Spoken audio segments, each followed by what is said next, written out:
আমার ex husband আমাকে divorce দেওয়ার সময় বাড়িটা লিখে দিয়ে গেছিল। এটা এখানকার সিস্টেম। সো আপনি যদি আমাকে $10,000 দেন তাহলে ডিভোর্স লেটারটা আপনার কাছে পৌঁছে যাবে, তা না হলে এই বাড়িতেই আমার সাথে আপনাকে সংসার করতে হবে। Which one do you want?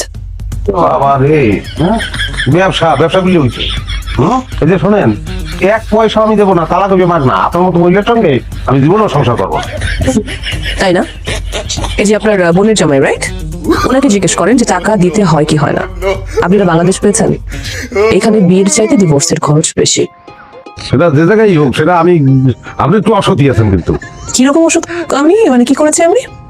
অসতী, আপনার যে একটি ছেলে আছে, আপনি সেটা তো গোপন করছেন, আমাকে বলেন নাই সেটা। আপনি কি আমাকে কোনো কথা বলতে দিয়েছেন? আমি অনেকবার বলতে চেয়েছি, কোনো কথা তো শোনেন নাই। একটা কথা বলতে দেন নাই, বরং আমি আপনাকে এটাও বলেছি আমি আপনাকে বিয়ে করতে চাই না। তখন জোর করেছিলেন, কেন করেছিলেন? আর এই যে ভাই, মনে নাই আপনার ভাই কি বলেছিল? সে কিন্তু বলেছিল একটা মানুষ হলেই হয়, আর সেখানে তো আমি তো অনেক ভালো কিছু, রাইট?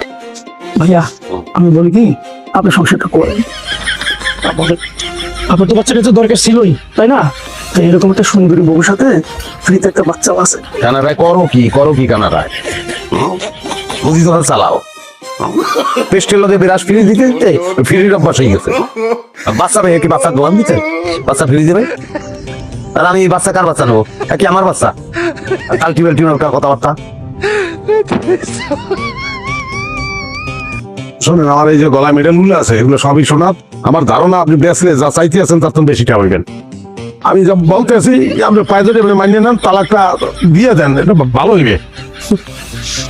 বিয়ে করার জন্য এক সময় পায়ে ধরেন, আবার ডিভোর্সের জন্য আরেকবার পায়ে ধরেন। আপনারা পারেন রে ভাই, ফালতু সব। দেন মেডেলগুলো দিয়ে আমাকে যান।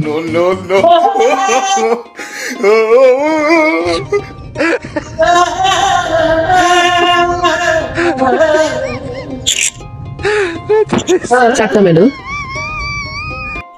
আমি আসলে কথা করি, আমি কিন্তু আপনাকে আমি তো ভালোবাসছি, বুঝলেন?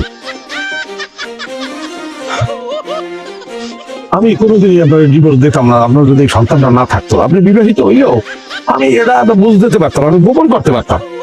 কিন্তু আপনার সন্তান গোপন করবো কি থেকে? আগে চলের দৌড়ে কি গোপন করার জিনিস? কোন আমার আব্বাই বলবে কি, পাড়া প্রতিবেশী কি বলবে, বন্ধু বান্ধব আছে, একটা উদ্যোগের মধ্যে পড়ে গেছি। নাহলে আমি কিন্তু এই ডিভোর্সের চিন্তা করতাম না।